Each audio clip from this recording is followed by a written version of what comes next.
Mix by rhythm recording studio Patna.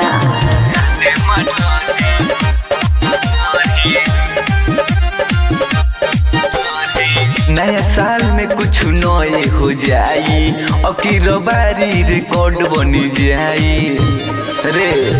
नया साल में कुछ नए हो जाई, अब की रबारी रिकॉर्ड बनी जाई। नाम चली हमारे चारोरी, अगर हमके पूजवा नया साल में छोरी तुम्हारी के गोली उड़ा दे मनोरी। अगर हमके रियावा नया साल में छोरी तुम्हारी के गोली उड़ा दे मनोरी। बुझल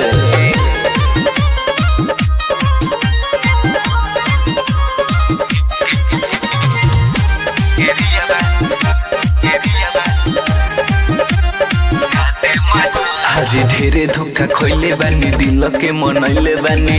अब न कवनो तोरी हो, अब न कवनो तोरी हो। अरे मिली नहीं माफी, होई ना इंसाफी। मारी के फोड़ दे ममोरी हो, मारी के फोड़ दे ममोरी हो। जिंदगी में अब न जहर कौनो घोरी। अगर हमके पूजवा नया साल में छोरी तुम्हारी के गोली उड़ा दे मनोरी।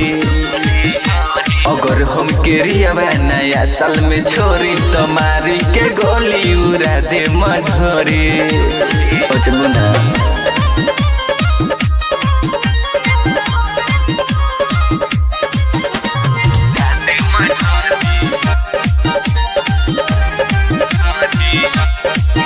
আজি करम रंगा दारी परम हम भारी।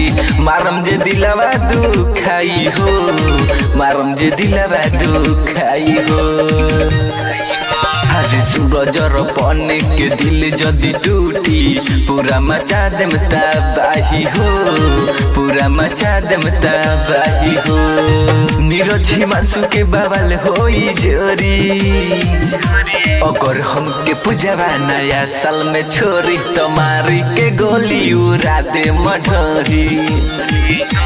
अगर हमके रियावा नया साल में छोरी तुम्हारी के गोली उड़ा दे मनोरी। बुझल।